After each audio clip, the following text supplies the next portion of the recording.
Provinsi Riau menjadi salah satu daerah yang paling sering berurusan dengan Komisi Pemberantasan Korupsi.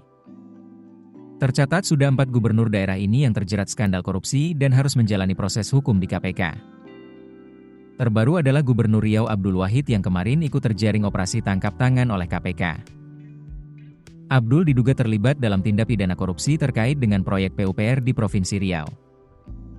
Politisi PKB itu telah tiba di Jakarta untuk jalani pemeriksaan di Gedung Merah Putih KPK pada Selasa 4 November pagi sekitar pukul 9.35 waktu Indonesia Barat. Ditahan bersama 9 orang lainnya, status hukum Abdul Wahid belum diumumkan oleh KPK. Kendati begitu, KPK memastikan kalau Abdul Wahid terlibat dalam korupsi proyek PUPR di Riau. Sebelum Abdul Wahid, lembaga anti rasuah itu juga telah menciduk 3 gubernur Riau pada era yang berbeda lantaran terlibat kasus korupsi. Jadi, total sudah ada 4 gubernur Riau yang diciduk KPK. Saleh Jasid adalah gubernur Riau pertama yang ditangkap KPK pada tahun 2008 silam. Saat itu, ia sebenarnya sudah menjadi anggota DPR. Namun, ia ditangkap KPK dalam posisinya sebagai gubernur Riau periode 1998 hingga 2003. Dia diduga terlibat korupsi pengadaan mobil pemadam kebakaran di pemerintah Provinsi Riau dengan nilai proyek 15 miliar rupiah. Tindak korupsi yang dilakukan Saleh telah merugikan negara lebih dari 4 miliar rupiah. Pada tahun 2008, Pengadilan Tipikor memvonisnya 4 tahun penjara atas kasus tersebut.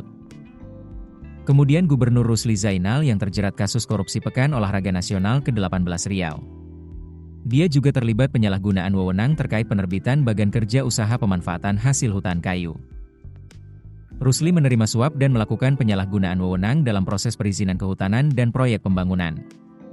Dia divonis 14 tahun penjara, kemudian diringankan menjadi 10 tahun setelah melalui peninjauan kembali. Anas Ma'amun, Gubernur Riau periode tahun 2014-2019 juga diciduk KPK. Dia juga terjerat dengan 2 kasus. Pertama kasus alih fungsi lahan hutan di Provinsi Riau. Tujuannya merevisi kawasan hutan agar perkebunan sawit milik penyuapnya keluar dari kawasan hutan. Modus menerima suap dari pengusaha untuk memuluskan revisi status kawasan hutan dalam rancangan perubahan Perda Rencana Tata Ruang Wilayah Riau.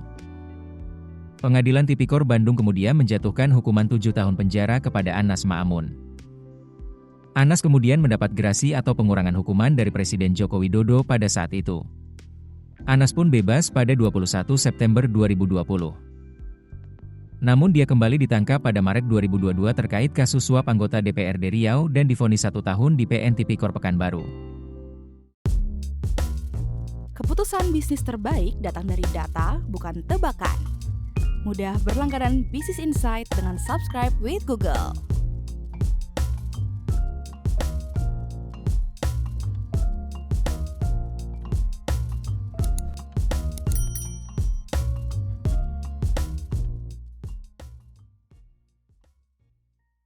Download aplikasi Kontan sekarang di App Store atau Play Store.